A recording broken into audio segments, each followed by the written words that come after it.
Hello everyone, and welcome to the Nine Realms, Age of Sigmar Lore Explained. In this third episode of our video series, we will talk about the Mortal Realms, the place where the action is taking place. This largely stems from a friend of mine asked me what exactly are the realms in appearance. First thing first, to answer this question, we have to look at the two sources from which Games Workshop is drawing their main inspiration for the Mortal Realms. One is, like always, Michael Moorcock, to whom this mess is always the fault of. For those that don't know, in Michael Moorcock's jobs, there's a setting where there's a series of realms connected by magical means that are in constant fight with the forces of chaos. And yes, this kind of chaos is the one we understand as in Age of Sigmar, 40k and fantasy. So we have a bit of information about the setting, how it looks like, because we know about Moorcock's work. But the main influence in the appearance of the realms is Yggdrasil, the world tree, Norse mythology in other words. There's 8 realms, 9 if you want to count chaos, or another place which I'll go into detail. Each of these realms are analogous to one of the realms of Age of Sigmar. Asgard is the place of the gods, where Helheim or Valhalla once stood upon. It's the last bastion of order. And then there's Valheim,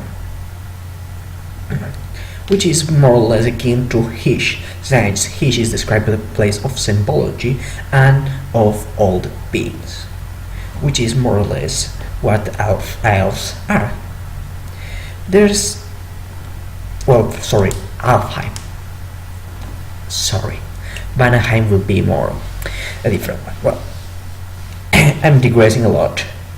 So we can see that the realms are akin to this, not a perfect fit, but we see Asgard Azir, Alfheim is Hysh, Jotunheim would be Shis, Niflheim, which is Hell, would be the realm of chaos, Muspelheim, Akshi, whatever the name is of this one at the corner left, it's Ulku, and finally we have Asgard and Nidheimr, which would be Chemon and Gor, realm of beasts.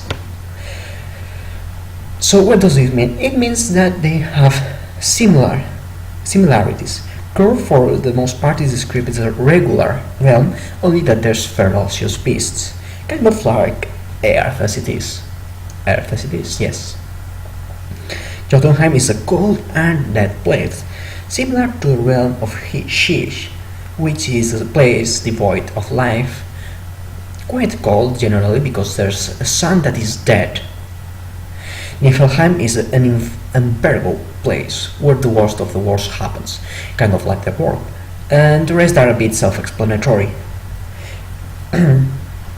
So this is more or less the essence of the realms, the Norse places, and they kind of are similar to the Norse places, in the sense that they are not planets, but in a sense dimensions.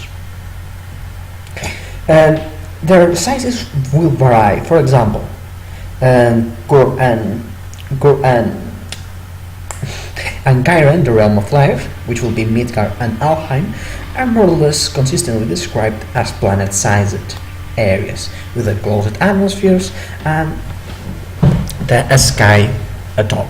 Well, the limit being the atmosphere and all.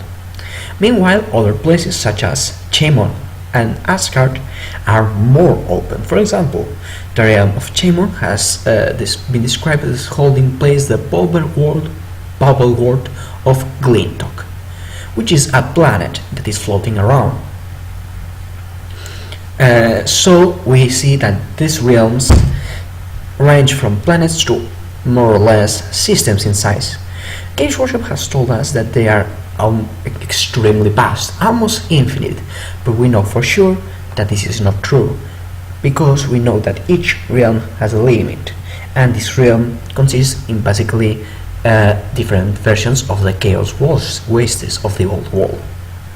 Yes, the realms end, and at that point we have that the world of chaos begins. So in a sense we can say another link with the more works, since we see these connections with the forces of chaos as a pervasive and invasive element. These walls are connected through Yggdrasil, or in this case, the realm gates. So each branch would be a realm gate, which connects with the other places. And the central point was what in the old times of the Age of Myth was called the All Gates. All Gates will be the heart of the setting, the place that interconnects everything, because all the realm gates led to it. And curiously enough, it's the place of power of Archaon. The forces of chaos have their main bastion here, the Baron Spire, which is at the heart of the now renamed All 8 points. So it went from all points or all gates to 8 points, because we have to please the chaos gods. Archaon. I'm about to make a rant and I don't plan to, so let's get on to another thing. Further driving on this connection to Norse mythology, we have Skarbrand, which would be the analogous of Nidhogger in this setting, because Skarbrand is an extremely destructive element, such as the old dragon, and is trapped at the basement of the Baron Spire. In other words, he is trapped to the roots of the world. So this is more or less the overlay, but appearance-wise, let's talk a bit about it. The realms are both mundane and extraordinary. By this I mean that massive chunks of it will be like a real world, something that holds particularly true in Gore, but we will also have large chunks that will be outlandish, so for example the Pauper world, the great majority of the realm of Azir, which is basically a system. Azir is the heavens, the stars, so perhaps it is the upper realm, such as Asgard, and thus forms the firmament upon which all the other realms stand. But I digress. Like I said, there's a mixture of mundane and supernatural, and this is something really interesting, if you ask me, because remember, the old world is the foundation of the current world. This means that what we are seeing is a mixture of the old world with the new world coming into place. In other words, we see what had been worked upon before by the gods prior to Sigmar, mix it in with what the current gods have done. And this is why the realms have such a mixture. Like I said, they range from just to do a bit of recap, this is if you want to skip this last part. So the realms are largely inspired in Norse mythology, are in terms of size ranging from planets to solar systems. Solar systems would be only Chemon and Azir, and there's a combination of elements of the old world and new elements which are more fantastic than the grounded bits of the old world. Just as a quick curiosity, Lostria is still existing in this new world. It's part of Azir and is at its upper reaches, next to the halls of Dracothian. Now, Dracothian is one of the god beasts which will be the subject of my next video. I hope this has been at least marginally helpful, and may the gods be with you as you conquer the realms.